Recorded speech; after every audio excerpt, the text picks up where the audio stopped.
Friends, आप देख रहे हैं क्वेश्चन पेपर 801 अगस्त एग्ज़ाम का।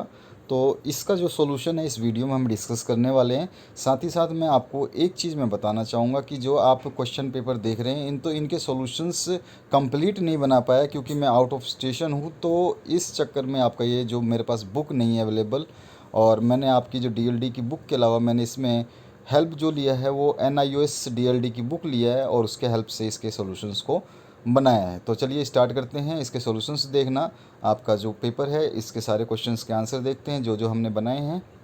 और साथ ही साथ आप इस वीडियो के डिस्क्रिप्शन बॉक्स में जितने भी आपके क्वेश्चन पेपर हैं उनके सॉल्यूशंस आप उसमें भी देख सकते हैं और क्वेश्चन पेपर भी देख सकते हैं। सबसे पहले आपको सही विकल्प चुनना था जिसमें परिपक्वता का अर्थ है इसमें। तो यहाँ पर स ऑप्शन यानी अभिवृद्धि और विकास दोनों ही इसमें आते हैं, यानी कि आपकी जो बुद्धि विकास है और आपका शारीरिक विकास है ये दोनों को इंक्लूड किया जाता है। दूसरा जो है खेल के कार्य क्या हैं, तो दूसरा जो क्वेश्चन है इसके सारे ऑप्शंस करेक्ट हैं, उपरोक्त सभी आ जाएगा, यानी कि शारीरिक स्वास्थ्य का विकास, व्यक्तित्व का विकास और मूल्यों का विकास सभी खेल से होते हैं। इसके बाद में आते हैं हम नेक्स्ट क्वेश्चन पे, सामाजिक विकास को प्रभावित करने वाले कारक हैं। तो इसमें कौन कौन से सामाजिक विकास को प्रभावित करने वाले कारक हैं, तो आपका समाज है और आपका विद्यालय है, उसके अलावा परिवार है, ये सारे के सारे हैं। तो इसमें भी उपरोक्त सभी आ जाएगा। नेक्स्ट क्वेश्चन है आपका, बालक के समाजीकरण में सबसे महत्वपूर्ण कारक है। तो यहाँ पे सबसे पहला महत्वपूर्ण कारक जो है वो हो जाएगा परिवार। ठीक है, जो भी सोशल एथिक्स मिलेंगी बच्चे को या आपको जो भी मिलेंगी सबसे पहले आपके परिवार से मिलेंगी, उसके बाद में आप जो है परिवार और परिवार के साथ में समाज से भी, साथ साथ में समाज भी इंक्लूड होता है, लेकिन यहाँ पे ऑप्शन में आपका परिवार अलग है तो समाज भी इसके साथ आएगा। उसके बाद लास्ट थर्ड नंबर पे विद्यार्थी और जो विद्यालय है वहाँ से और रिश्तेदारों से ये सब मिलता है। चलिए आगे नेक्स्ट पांचवा क्वेश्चन है, दीवा स्वप्न पुस्तक के लेखक कौन है, तो गीजूबाई हैं। ठीक है, ये आपको ध्यान रखना है, सी ऑप्शन करेक्ट करना है। और इसका इंग्लिश वर्जन में जो है आंसर वो है आपका पहले का C option growth and development, दूसरे का ऑल ऑफ द अबव या ऑल ऑफ दीज, तीसरे क्वेश्चन का जो आंसर है वो हो जाएगा ऑल ऑफ दीज। देन चौथे क्वेश्चन का आंसर हो जाएगा main important factor in socialization of child is, तो उसका फैमिली हो जाएगा। ठीक है, इसके बाद में who is author of book दीवा स्वप्न, तो ये हो जाएगा गिज्जू भाई। और उसके बाद में हम आते हैं रिक्त स्थानों की पूर्ति करना। तो सबसे पहला क्वेश्चन है, प्रतिभाशाली बालकों की बुद्धिलब्धता यानी कि IQ हो डैश होती है, तो 140 या 140 से अधिक होती है। उसके बाद में दृष्टिबाधित बालकों का खाली स्थान एक शैक्षिक साधन है, तो ब्रेल जो है ये एक शैक्षिक साधन है जिसको वो छू करके महसूस करके सीखते हैं। ठीक है, उसके बाद में सूक्ष्म गति कौशल विकास की आयु जो है 2 साल मानी जाती है। उसके अलावा आपका जो नेक्स्ट क्वेश्चन है, संवेग का लैटिन शब्द जो है ईमोवेयर है। और उसके बाद में विटामिन C की कमी से स्कर्वी रोग जो है होता है। तो ये सारे आपको इसके आंसर भरने थे। इसको इंग्लिश में भी मैंने लिख दिया ताकि इंग्लिश मीडियम के स्टूडेंट ज़्यादा परेशान ना हो। तो 140 और अबव यहाँ पे ब्रेल आ जाएगा, उसके बाद में 2 ईयर्स आ जाएगा, उसके बाद में आपका इमोवर हो जाएगा और स्कर्वी हो जाएगा। ये हो गया आपका फिलअप्स के आंसर। अब आ जाते हैं हम एक वाक्य में उत्तर देने के क्वेश्चंस पे। थर्ड का पहला है, शेष अवस्था काल लिखिए। शेष अवस्था काल होता है आपका जन्म से 2 वर्ष तक, जिसमें इन्फेंट हम काउंट करते हैं, जिसमें बच्चा लगभग दूध पीता है। ठीक है, इस टाइप का जो बचपन होता है इसमें वो मतलब विकास की तरफ अग्रसरित होता है, लेकिन इसको हम शैशव अवस्था बोलते हैं। इसके बाद का जो अवस्था है वो बाल्य अवस्था आ जाती है, आपको पता है। और इसके बाद में हाथों से संबंधित गायात्मक विकास क्या है ये आपको बताना है। तो ये क्या है, हाथों और उंगलियों को आँखों के साथ समन्वय में बैठाना, यानी कि बच्चा अपने आँखों को, उंगलियों को और हाथों को तीनों को लाइन में लेकर के अपने कार्य को शुरू करता है, चाहे किसी को छूना हो, किसी को महसूस करना हो, ये सब चीज़ें। उसके बाद में स्थूल गति कौशल के विकास की अवस्था लिखिए। तो इसकी अवस्था कितनी हो जाएगी, 4 to 5 ईयर्स, यानी 4 से 5 साल। उसके बाद में झूला घर का उद्देश्य क्या है, तो झूला घर का उद्देश्य समुदाय में कामकाजी यानी कि किसी समाज में कामकाजी जो माताएं हैं यानी कि जो औरतें कामकाजी हैं और मान लो उनके फैमिली मेम्बर्स एग्री करते हैं कि वो जॉब कर सकती हैं और उनके फैमिली मेम्बर्स में कोई यंगर नहीं है जो बच्चों को हमेशा संभाल पाए, जैसे अब बुज़ुर्ग हैं, जैसे दादा दादी हैं, वो नहीं संभाल पाएंगे पूरे दिन सुबह से शाम तक, तो उनके लिए जो है झूला घर का को बनाया जाता है। यानी कि समुदाय में कामकाजी माताओं के बच्चों के लिए डे केयर की सुविधा जो प्रदान करना, वो झूला घर का उद्देश्य है। उसके बाद में कैल्शियम की कमी से होने वाले रोगों के नाम आप बता सकते थे। इसमें ऑस्टिया मलेशिया हो जाएगा, आपका कैटस हो जाएगा, और अर्थराइटिस जो है, ये सारे के सारे आपके कैल्शियम की कमी से होते हैं। इसके बाद में क्वेश्चन नंबर 4 की तरफ बात करें तो समावेशी शिक्षा के 2 महत्व लिखने हैं। तो इसमें आपका 2 महत्व लिख सकते हैं, यहाँ पे 3 लिखे गए हैं। आपको तीनों में से जो सही लगता है चूज़ करके आप लिख सकते हैं, अगर आपको ये आंसर पसंद है तो। समावेशी शिक्षा में अपंग बालकों को सामान्य बालकों के साथ मानसिक रूप से प्रगति करने का अवसर प्रदान होता है, ये एक महत्व है इसका। यानी वो समावेशी शिक्षा में आपके स्कूल में मतलब आपसे अगर उनमें कोई डिफेक्ट है तो भी उन बच्चों को वहाँ आपके साथ पढ़ाया जाता है, सेम सिलेबस। तो ये कहने का मतलब है। और इसको बालकों में सामाजिक तथा नैतिक गुण, प्रेम, सहानुभूति, आपसी सहयोग आदि गुण का समावेश होता है। और जब वो आप लोगों के साथ बैठता है तो उस बच्चे में जो डेवलपमेंट है वो आपके अकॉर्डिंग भी होने लगते हैं, कि आपका दोस्त ऐसा है, या आपकी क्लास ऐसी है, आपके टीचर ऐसे हैं, जिससे भी वो रोजीना मिलता है उसके साथ उसके प्रति उसका थोड़ा थोड़ा रिस्पॉन्सिबिलिटी उसके माइंड में सेट होती जाती है। 5वां क्वेश्चन है, खेल की परिभाषा दीजिए, डिफाइन गेम्स। तो खेल कई नियमों एवं रियाजों द्वारा संचालित होने। अब मैं आपको पहले बता दूं कि ये जो आंसर्स हैं ये NIOS-DLD की बुक से बनाई गई हैं, आपको ध्यान रखना है ये चीज़। उसके बाद में इसका आंसर जो है, खेल कई नियमों एवं रिवाजों द्वारा संचालित होने वाली एक प्रायोगिक गतिविधि है। सामान्यतः खेल को एक संगठित, प्रतिस्पर्धात्मक और प्रशिक्षित शारीरिक गतिविधि के रूप में परिभाषित किया गया है, जिसमें प्रतिबद्धता तथा निष्पक्षता होती है। ठीक है, इसमें दोनों चीज़ें होती है, ये नहीं कि मैं उसकी साइड ले लूँ उसको जिता दूँ, ऐसा कुछ भी नहीं होता है। पुरस्कार के प्रकार लिखिए। तो इसका मेरे को आंसर जो मिला है, 2 तरह के पुरस्कार होते हैं, एक मूर्त और एक दूसरा अमूर्त पुरस्कार। ठीक है, अब इसके बाद में हम एक टेंजिबल और एक नॉन टेंजिबल, जिसको हिंदी इंग्लिश में बोलते हैं टेंजिबल और नॉन टेंजिबल।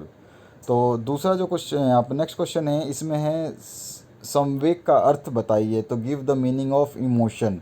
तो एक संवेग खुशी, प्रेम, भय, क्रोध या घृणा जैसी भावना है जो उस स्थिति के कारण हो सकती है जिसमें आप भी हो सकते हैं, या आप जिन लोगों के साथ हैं उनके द्वारा भी हो सकता है। ठीक है, उसके बाद में आ जाइए नेक्स्ट, दबंगता क्या है।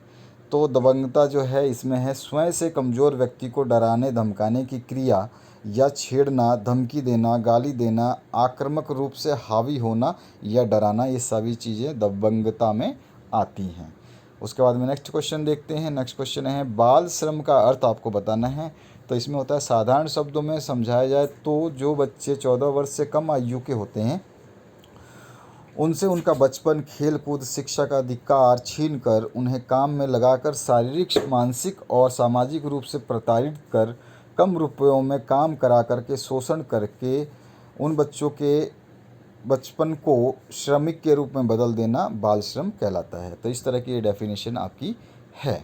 उसके बाद में 10वां जो क्वेश्चन है, वृद्धि, परिपक्वता और शारीरिक विकास में संबंध आपको बताना है, इनमें रिलेशन बताना है। तो वृद्धि आपकी होती है कोशिकीय गुणन है, जैसे ऊंचाई में वृद्धि या आपकी जो आकार में वृद्धि। ठीक है, ये आपका वृद्धि हो गया। उसके बाद में विकास जो है, विकास में सभी अंगों का संगठन जो है वृद्धि को उत्पादित करता है। यानी विकास क्या है, इन सभी का पूरा मिला जुला रूप है जो वृद्धि को विकसित करता है, उत्पादित करता है। वृद्धि को कौन आमंत्रित करता है, वो करता है विकास। विकास होना है तो वृद्धि होगी।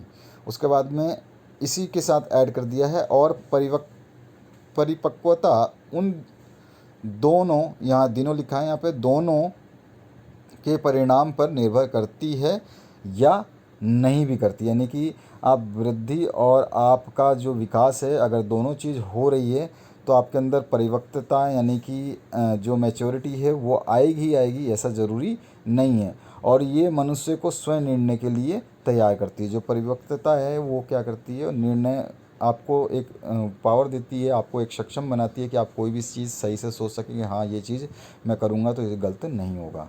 नेक्स्ट जो है आपका, इसमें और ऑप्शन में जो क्वेश्चन है इसमें पूछे सूक्ष्म गति कौशल की विशेषताएं लिखिए। तो इन दोनों में से आपको जो भी अच्छा लगे वो कर सकते हैं। सूक्ष्म गति कौशल ऐसा विकास होता है जिसमें बच्चा वस्तुओं को उठाना, पकड़ना, जांचना, परखने की क्रियाओं को सीखता है। इसमें बच्चा विभिन्न क्रियाओं को करना तथा उन्हें समन्वित एवं नियंत्रित करना सीखता है। तो ये इसका आंसर हो गया। नेक्स्ट क्वेश्चन है आपका 11वें में हम चलते हैं। 11वां क्वेश्चन पूछा है समाजीकरण की प्रक्रिया की 3 विशेषताएं आपको बतानी है। तो इसकी समाजीकरण सीखने की प्रक्रिया है। दूसरा है आपका समाजीकरण एक निरंतर प्रक्रिया है। तीसरा इसकी विशेषता है समाजीकरण की प्रक्रिया सापेक्षिक होती है। और चौथा है समाजीकरण में सांस्कृतिक तत्वों का आत्मसात किया जाता है। और पांचवा है इसमें समाजीकरण की प्रक्रिया द्वारा संस्कृति का हस्तांतरण होता है। तो ये हो गया इसके मुख्य विशेषताएं। ये NIOS की बुक के अकॉर्डिंग है।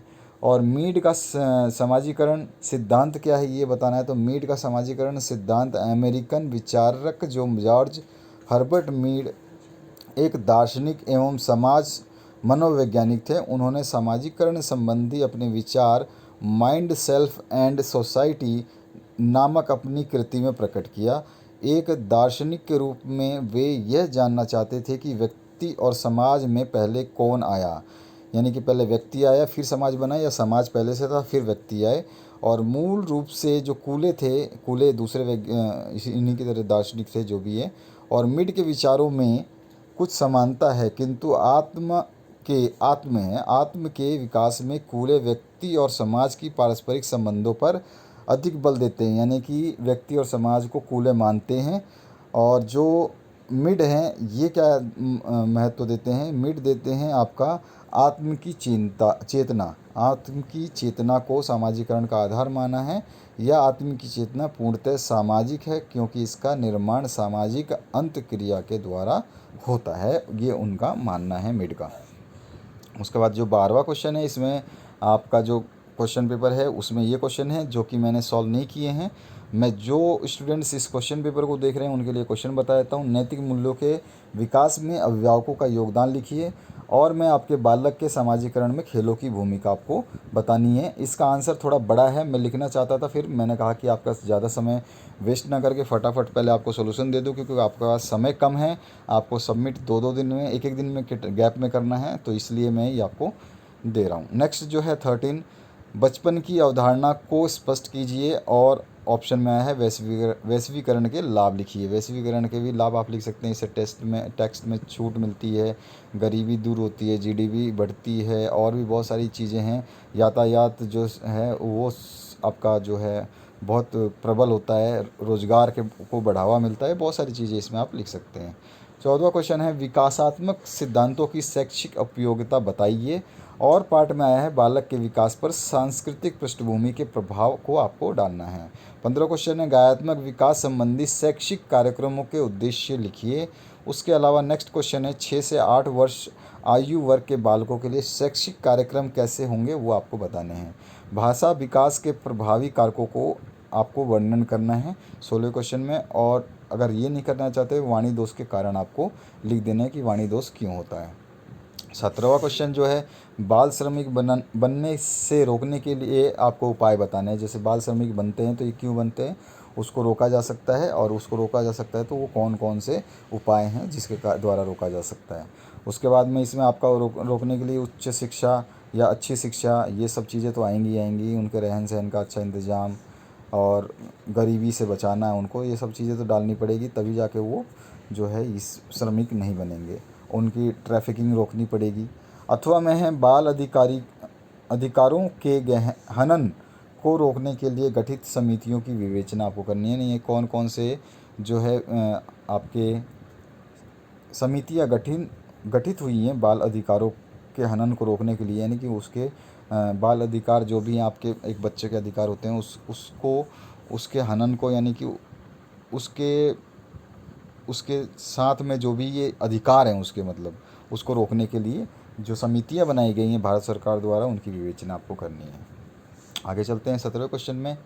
विशिष्ट आवश्यकता वाले बालक का अर्थ है, इसकी विशेषताएं आपको लिखनी है। ये आपका पहला क्वेश्चन ब्लैंक स्पेस में जो क्वेश्चन था वो वाला क्वेश्चन है। विशिष्ट आवश्यकता वाले बालक का अर्थ और इसकी विशेषताएं लिखनी है। What is the meaning of special need child और राइट इट्स कैरेक्टरिस्टिक्स। और ऑप्शन में है रिक्सन के मनोसामाजिक विकास के सिद्धांत को स्पष्ट आपको करना है। 19वां क्वेश्चन है भाषा विकास की विभिन्न अवस्थाओं का वर्णन आपको करना है, जो जो अवस्थाएं हैं इसकी। और ऑप्शन में है जॉन बाल्बी का लगाव सिद्धांत आपको लिखना है। उसके बाद में 20वां जो लास्ट क्वेश्चन है इस पेपर का, इसमें पूछा गया आपसे सामाजिकरण में शिक्षक की भूमिका स्पष्ट आपको करनी है। और ऑप्शन में है रूढ़िवादिता क्या है, इसके दुष्परिणाम आपको बताने हैं। तो रूढ़िवादिता तो आप जानते ही हैं कि जो पुराना रीति रिवाजों को मानना, वो सब चीज़ें हैं, और उसमें कौन कौन सी हैं उसको आपको समझाना है अपने सिलेबस के अकॉर्डिंग। तो आशा करता हूँ इस पेपर से आपको थोड़ी सी हेल्प मिलेगी। जो आपके छोटे क्वेश्चंस का आंसर है वो मैंने प्रोवाइड कर दिए। Thank you very much for watching this video.